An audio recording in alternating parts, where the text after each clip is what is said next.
राज्य मंत्री रामकिशोर कावरे संगठनात्मक बैठक में हुए शामिल। आगामी कार्यों को लेकर हुई विचार मंथना। वन विभाग और राजस्व भूमि पर अतिक्रमण को लेकर लामबंद हुए ग्रामीण। और सरकारी दफ्तर परिसर और आवासीय कॉलोनी हुई जलमग्न। नमस्कार, बालाघाट लाइव के इस बुलेटिन में आपका स्वागत है। मैं हूं आपके साथ आकाश। अब देखते हैं खबरें विस्तार से।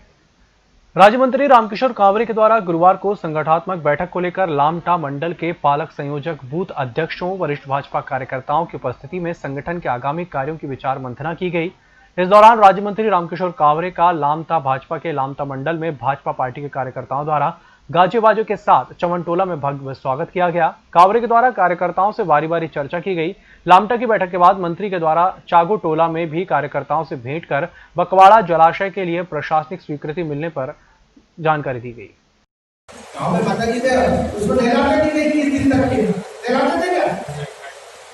पूजा करते थे क्या? एक नारियल रखने देते क्या?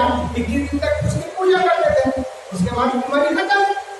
उनको मिला कि ये भी बीमारी ऐसी हो गई है, किसी को हो जाए, इससे कुछ नहीं होने वाला है। कोरोना हो जाए कुछ नहीं होता, बस इसमें तकलीफ ये है कि 14 दिन आपको क्वारंटाइन रहना पड़ेगा। 14 दिन अस्पताल में, फिर आपको थोड़ी सी दिक्कत होगी, फिर आपको छुएगा नहीं कोई, थोड़ा सा दूर ऐसा होता है। आप व्यवहार करते हैं, आपको करना भी पड़ेगा कि छूटा वाला भाव का व्यवहार पैदा हो गया। अगर कोई जैसा मैंने भी बोला भाई बहुत दूर रहे, आगे मेरे को खराब करना, मैंने काय को बोल दिया होगा। अभी मैं एटोमेटिक प्रोटोकॉल के दायरे में करता हूँ। जब मैं सीएम साहब के संपर्क में आया, मुझे जो मेरे बॉस है जाना पड़ेगा, मिलना पड़ेगा। उनको ही इस बीमारी में संक्रमित कर दिया, पॉजिटिव आया। तो उसके बाद के जो चेहरे के सीएम के साथ किए थे मैसेज हुआ आपको, जिस दिन मैं आया उसके दूसरे दिन जब आपके क्षेत्र में आना था, मुझे मैसेज हुआ कि आपको कहीं भी किसी से नहीं मिलना है, नहीं तो अगर आपको भी संक्रमित हो जाओगे तो जितने लोग आप से मिलेंगे उतने लोगों को, फिर हम लोगों को तो बहुत मामला गड़बड़ हो जाता है। यहाँ का भी मामला और हमारा पड़ोस का। तो मैं दोनों की जगह के कार्यक्रम को निरस्त किया। मैंने माफी मांगा सबसे। मेरे कार्यकर्ता मुझे आ जा भैया, चेहरे दिखा दो, मैं गाड़ी से निकल जाऊंगा। मैंने कहा ऐसा तो होगा। परसवाड़ा जिले के तहसील मुख्यालय परसवाड़ा के अंतर्गत आने वाले ग्रामों में भूमाफियाओं द्वारा राजस्व और वन विभाग की भूमि पर अवैध रूप से कब्जा कर कृषि कार्य करते हुए फसल लगाकर भूमि को हस्तगत करने का लगातार प्रयास जारी है, जिसके विरुद्ध बुधवार को भूमाफियाओं के विरुद्ध ग्राम शेरपार में स्कूल प्रांगण में सैकड़ों ग्रामीणों ने मोर्चा खोल दिया और भूमाफियाओं के विरुद्ध लगभग 20 एकड़ जमीन से तत्काल बेदखल करने की मांग की गई। इसलिए जो मामला है भादुकोटा बीट के अंतर्गत जो है कक्ष क्रमांक 1437 में कुछ किसानों की जमीन लगी हुई है और उसी जमीन से लगी हुई जो फॉरेस्ट की जमीन है उस पे कुछ लोगों ने यहाँ पे अवैध कब्जा किए हैं, जिनको पूर्व में भी समझाइश देके यहाँ से हटवाया गया था। कुछ लोगों का मामला कलेक्ट्रेट न्यायालय में भी चल रहा है, उनको भी नोटिस दी गई है। और आज चूँकि यहाँ से सरकारी ज़मीन है, यहाँ से मवेशी चराने की जगह थी, मवेशी चरने जाती थी।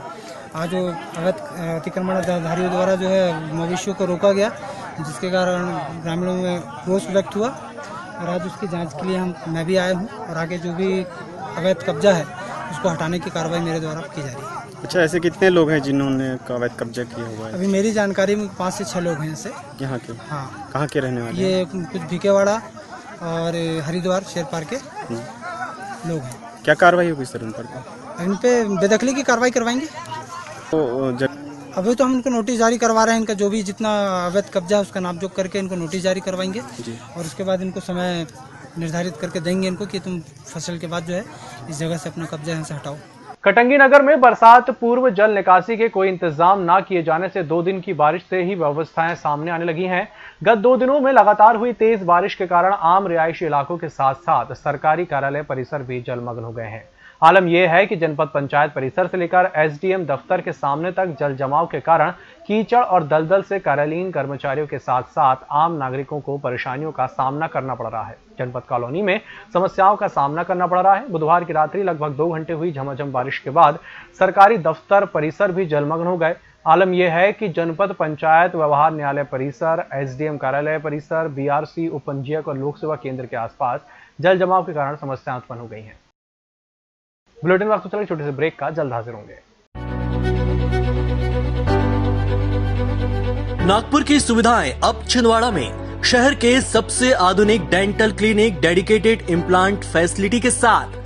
Chaturvedi dental clinic, doctor Rahul Chaturvedi, MDS, fix दांत एवं बत्तीसी लगाने के स्पेशलिस्ट।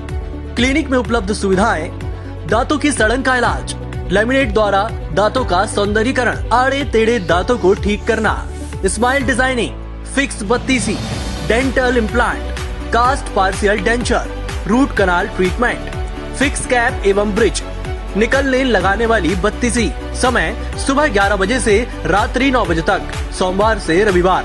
स्थान पोला ग्राउंड, पांडे नर्सिंग होम के सामने, छिंदवाड़ा।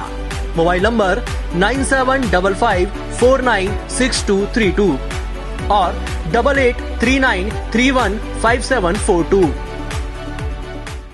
निष्पक्ष, निर्भीक और विश्वसनीय खबरें देखें सिर्फ EMS टीवी पर। डाउनलोड करें EMS न्यूज ऐप। सत्ता के गलियारों से गांव की गलियों तक देखिए हर खबर अपने मोबाइल पर। डाउनलोड कीजिए EMS न्यूज ऐप।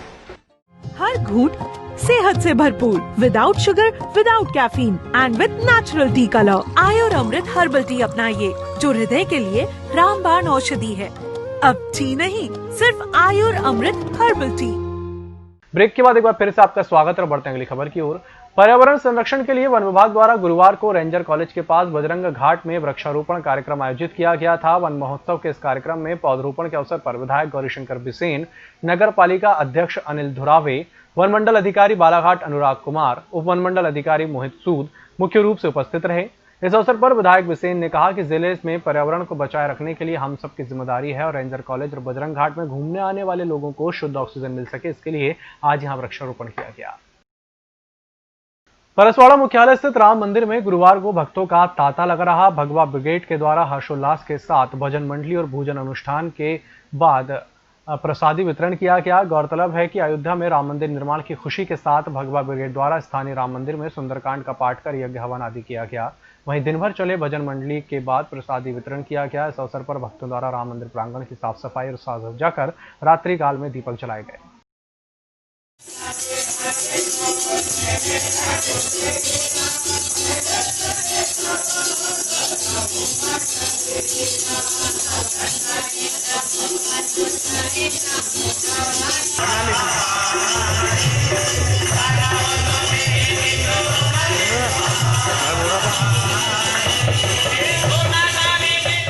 अयोध्या में भगवान श्री राम के भव्य मंदिर के शिलान्यास के शुभ अवसर पर मोयल नगरी तिरोड़ी में जगह जगह रामचरितमानस और सुंदरकांड पाठ का आयोजन किया गया।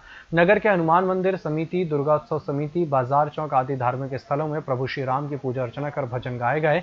राम जन्मभूमि के मंदिर के शिलान्यास को लेकर बच्चों से लेकर युवा और महिलाओं में खासा उत्साह दिखाई दिया। जिले ही नहीं अपितु संभाग से सिद्ध रामनगरी रामपायली में खनिज विकास निगम के अध्यक्ष और क्षेत्रीय विधायक प्रदीप जायसवाल द्वारा अपने पिता स्वर्गीय लाला अमृतलाल जायसवाल के नाम पर भव्य जिले ही नहीं अपितु संभाग से सिद्ध रामनगरी रामपायली में खनिज विकास निगम के अध्यक्ष और क्षेत्रीय विधायक प्रदीप जायसवाल द्वारा अपने पिता स्वर्गीय लाला अमृतलाल जायसवाल के नाम पर भव्य रामद्वार का भूमि पूजन किया गया। इस दौरान प्रदीप जायसवाल के साथ उनकी धर्मपत्नी पूर्व नगर पालिका अध्यक्ष स्मिता जायसवाल भी उपस्थित रहीं। इस दौरान बालाजी ट्रस्ट के पदाधिकारियों से चर्चा करने पर उन्होंने रामद्वार निर्माण के भूमि पूजन को लेकर खुशी जाहिर की। वहीं भविष्य में भी ऐसे ही और कुछ विकास कार्य जायसवाल के द्वारा किए जाने की उम्मीद जताई।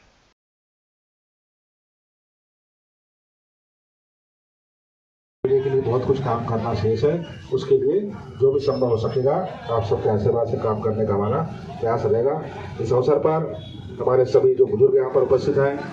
ग्राम चिचगांव स्थित एक किसान के खेत से मोटर पंप की चोरी का मामला प्रकाश में आया है। पीड़ित किसान लक्ष्मण पिता गुरुदयाल चौधरी निवासी मुंडीवाड़ा वार्ड 10 कटंगी ने पुलिस में शिकायत दर्ज कराई है कि वह विगत 30 वर्षों से चिचगांव स्थित राम मंदिर ट्रस्ट की जमीन पर कृषि कर रहा है। खेत में स्थित कुएं में सत्या कंपनी का 1.5 HP का एक मोटर पंप अज्ञात चोरों द्वारा चोरी कर लिया गया। पुलिस ने किसान लक्ष्मण चौधरी की शिकायत पर अज्ञात चोरों के विरुद्ध मामला दर्ज कर लिया है। इस बुलेटिन में फिलहाल इतना ही। नमस्कार।